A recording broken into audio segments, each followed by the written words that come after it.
Irmãos e irmãs, celebramos o quinto domingo da Quaresma, já nos aproximamos das festividades da Páscoa. Essa semana já começamos a Semana das Dores e o próximo domingo, domingo de Ramos.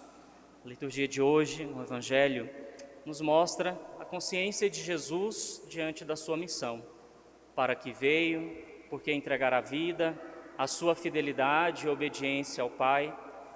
E é bonito e importante contemplarmos esta imagem que o Evangelho nos apresenta, porque a partir dessa busca dos gregos que queriam conhecer Jesus, nós vemos a relação de intimidade que existia entre Jesus e o Pai, o diálogo entre os dois.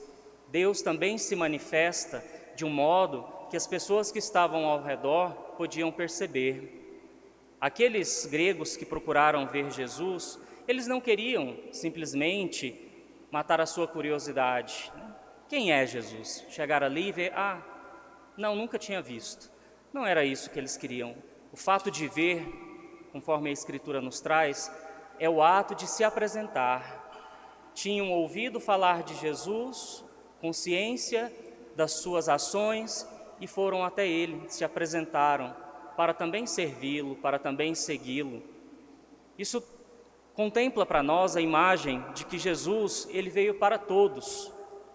São Paulo nos ensina muito isso. O Senhor, ele vem para judeus, gregos, escravos, livres, para todas as pessoas. E é importante que nós hoje possamos perceber se nós estamos de coração aberto para acolher o Senhor e o mistério que nos envolve. Esse mistério que nós celebramos a cada Eucaristia, mas nesses próximos dias de um modo muito profundo, com o mistério da paixão do Senhor, nos envolve, nos alcança, porque é para nós que tudo isso acontece, com a finalidade de nos conceder a salvação, nos colocar diante de Deus, nosso Pai, fazer com que nós possamos reconquistar aquilo que sempre foi nosso, o paraíso, pela nossa desobediência, pela nossa infidelidade, a nossa autossuficiência, nós nos distanciamos de Deus. Mas o caminho de Deus está aberto e depende de cada um de nós percorrer esse caminho. Aquilo que nós escutamos da liturgia de hoje, aquilo que nós aprendemos de Jesus Cristo, é uma exigência, o dom do serviço. Jesus está falando daqueles que servem. Ele serve, seus discípulos devem servir, e é desse modo que nós devemos nos colocar no mundo, como aqueles que estão aqui para edificar o reino. E não tem como edificar qualquer coisa se nós permanecemos estáticos, parados, dentro da nossa zona de conforto. Essa é uma exigência para nós que respondemos um sim ao Senhor e fomos assinalados com a marca do Salvador no dia do nosso batismo. Para as pessoas que estão lá fora, isso é um convite. Para nós é um dever, é uma obrigação e devemos fazer com que a nossa vida também apresente a fé que nós professamos, o Deus que nós acreditamos, que nós possamos revelar o nosso comprometimento com o reino, com o Evangelho de Jesus Cristo. Senão nós seremos apenas pessoas que ficaremos esperando a segunda vinda do Salvador, parados, olhando para o céu, sem fazer com que esse reino possa acontecer já entre nós. Nós escutamos da primeira leitura do profeta Jeremias, paralelo que o profeta faz entre o amor de Deus, a sua misericórdia, a partir da sua aliança, e a nossa infidelidade. Independente da nossa infidelidade, da nossa rebeldia, da nossa desobediência, Deus permanece firme na sua aliança e vai até as últimas consequências, quando estabelece a nova e eterna aliança por meio do sacrifício do seu Filho, Jesus Cristo.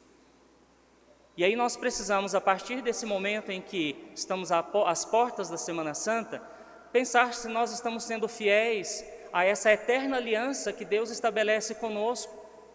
Tem sido eterna para Deus e para nós. Como tem sido a nossa correspondência com tamanha ação de Deus para nos salvar, para que nenhum dos seus filhos e filhas se percam. Nós vamos escutar lá no relato da paixão: nenhum daqueles que me confiaste se perderam. Nós estamos aqui, mas podemos estar de corpo presente. Estamos, mas não estamos.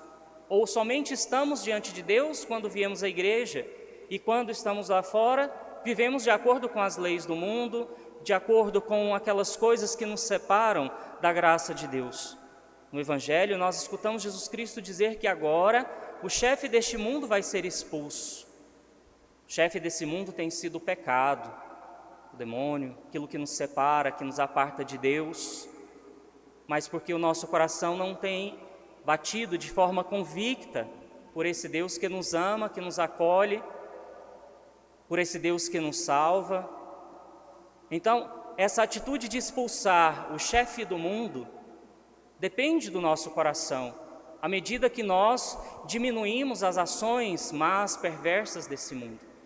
Nós temos visto tantas coisas horríveis nos noticiários, tantas mortes, guerras, tantos desastres, tantas outras coisas que até nos assustam, coisas que às vezes nós pensávamos que estava longe de nós e que agora nós vemos chegar perto. Quem dizia que Anápolis ia ter enchentes, né? Ruas alagadas, destruição por causa de ventos e tempestades, na proporção que nós estamos vendo, e tantas outras coisas que nós poderíamos enumerar, mas são consequências das ações do ser humano. As guerras, fruto do egoísmo, da prepotência, da sede do poder. E nós vemos a casa de Deus, o lugar que Deus nos confiou para cuidar, ser destruído. Pessoas que nós vemos e sabemos que são a imagem e semelhança de Deus, serem abatidos como animais. Nós deveríamos refletir um pouco nesse sentido, porque isso não é reino de Deus. À medida que vemos essa imagem de horror, nós vemos que o reino de Deus está longe de acontecer entre nós. Então nós precisamos assumir o nosso comprometimento com o Evangelho, com Jesus Cristo, e começar a transformar a realidade que nos cerca, a partir do lugar onde nós estamos inseridos, as nossas famílias. Quantas famílias se desintegrando por tantas coisas, pessoas que não têm a consciência da importância da família, de educar os filhos na presença de Deus, ensinar o caminho, para que um dia, quando eles puderem seguir os seus passos por conta própria, eles possam fazer a mesma escolha que os seus pais, os seus avós um dia fizeram. É isso que nós precisamos fazer nesses dias em que nós escutamos já a aproximação da paixão de Jesus Cristo. Jesus anuncia aos discípulos a sua morte, prepara os discípulos para que diante do escândalo da cruz, diante do horror da cruz, eles pudessem contemplar ainda assim a imagem do Filho de Deus. Por trás daquela imagem do homem morto, pendente na cruz, estava o Salvador do mundo. Aquele que livremente, de uma forma muito consciente e generosa, oferece a vida por todos nós. A carta aos Hebreus sempre nos descreve Jesus Cristo de uma forma bonita também. Aquele que se oferece, aquele que se faz alimento, que se faz carne, aquele que se faz pão para nos salvar, para nos alimentar, para nos sustentar. A carta aos Hebreus trabalha a dimensão humana de Jesus Cristo, a obediência, um valor que nós muitas vezes vemos sendo questionado, destruído nas nossas relações. Obediência parece que é uma submissão cega, parece que nos leva a uma escravidão. A obediência é fruto da consciência, é fruto de uma relação de entrega, de uma relação de confiança. E nós nos permitimos ser conduzidos, ser orientados. A palavra de Deus, ela é dirigida para nós diariamente, até mais de uma vez, quando nós buscamos por conta própria estabelecer a nossa relação com o Senhor a partir da sua palavra, do seu Evangelho.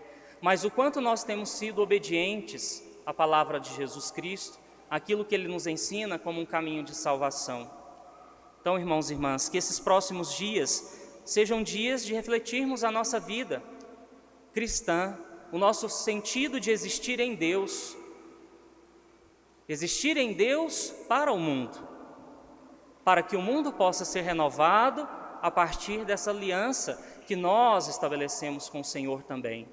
Talvez não na mesma intensidade que Deus, talvez nós não conseguimos dar tudo de nós como Deus deu tudo dele para nós, mas que o nosso dar hoje, o que nós oferecemos hoje, seja o tudo que nós podemos hoje.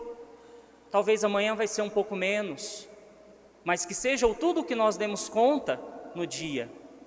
E que nós tenhamos essa consciência de que vivemos para Deus, de que temos um sentido de existir em Deus, é que Deus nos encaminha, nós somos seus instrumentos.